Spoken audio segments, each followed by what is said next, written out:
Good evening, America. We're tackling two explosive developments that are dominating headlines and raising profound questions about our nation's future.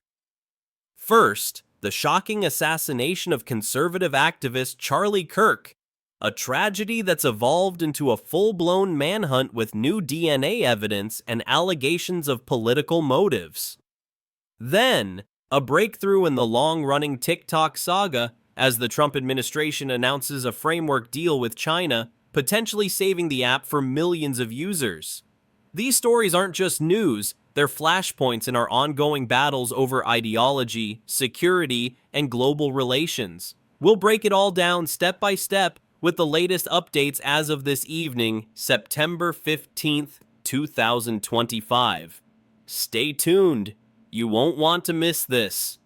Let's start with the heartbreaking and chilling case of Charlie Kirk's assassination, a story that's unfolded with stunning speed since last Tuesday. It was September 10th, 2025, a seemingly ordinary afternoon on the campus of Utah Valley University in Orem, Utah. Kirk, the 31-year-old firebrand founder of Turning Point USA, was in the midst of his American Comeback Tour, a series of campus events designed to energize young conservatives. He was seated at his famous Prove Me Wrong table, engaging in lively debates on everything from gun control to election integrity. The setup was informal, open to all, with students and onlookers gathered around. At approximately 12:20 p.m. local time, the calm shattered.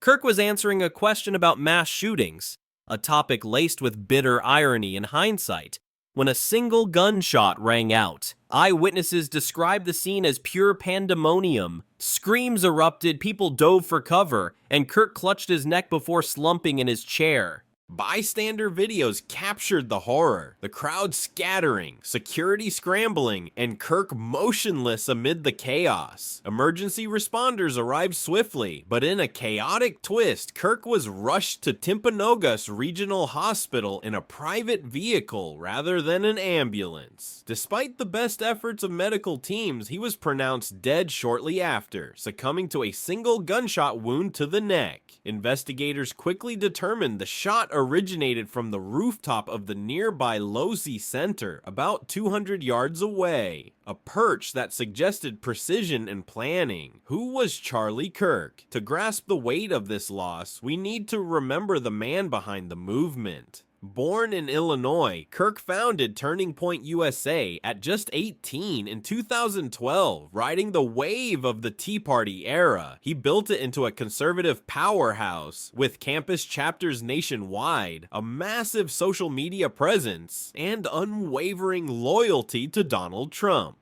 Kirk was instrumental in Trump's 2024 victory, hosting rallies, podcasts, and debates that mobilized young voters. Beyond politics, he was a devoted husband to Erica Franzvey and father to two young children, described by friends as faith-driven and intellectually curious. Vice President J.D. Vance, a close ally, paid tribute on X, calling him an inspiration who ran a good race.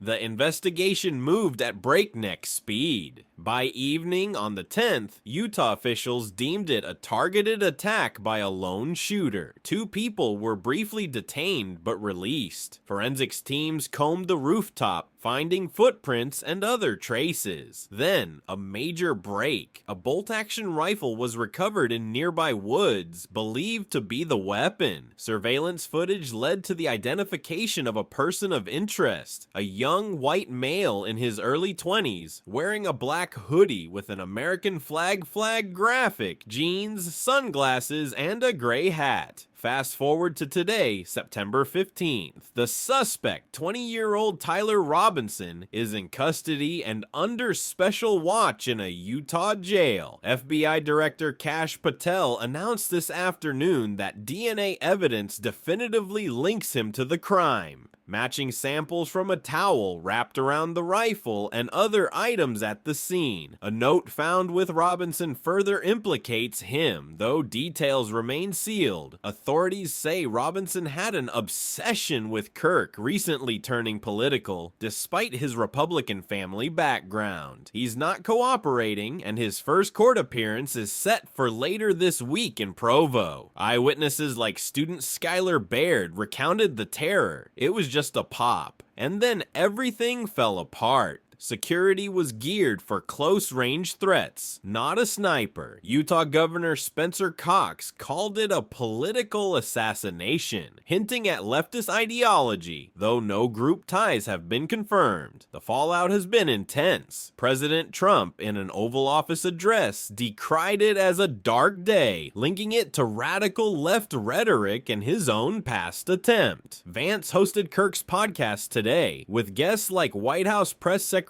Caroline Leavitt and Stephen Miller, vowing crackdowns on alleged left-wing networks funding violence. Claims critics call unsubstantiated. Investigations are expanding to pro-trans groups for possible foreknowledge. Threats have surged, including to Illinois Governor J.B. Pritzker's office. Meanwhile, those mocking Kirk's death, like doctors and officials, have faced firings and suspensions. Shifting gears to our second major story, a potential resolution in the TikTok drama that's gripped Washington for years. Today, September 15th, Treasury Secretary Scott Bessent announced from Madrid that the US and China have reached a framework agreement to keep TikTok operational in America. This comes after intense talks with President Trump playing a pivotal role. He provided guidance in a call last night.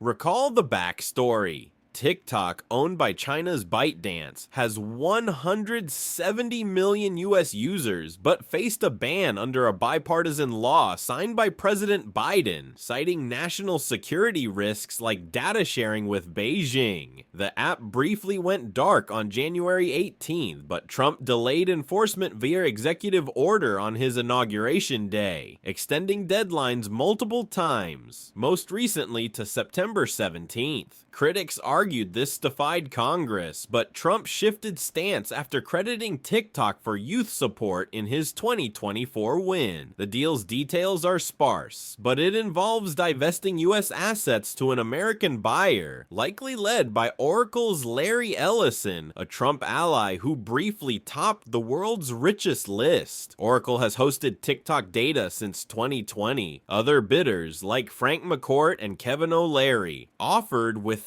the algorithm, but Ellison's group could afford it all. U.S. Trade Representative Jamieson Greer emphasized fairness and security. China's hesitance softened amid trade tensions, including NVIDIA antitrust probes. The framework paves the way for Trump's call with Xi this Friday, September 19th, potentially leading to an in-person meeting during Trump's Asia trip in late October. Trump teased it on Truth Social. A deal was also reached on a certain company that young people very much wanted to save. As we wrap these stories, let's shift to analysis.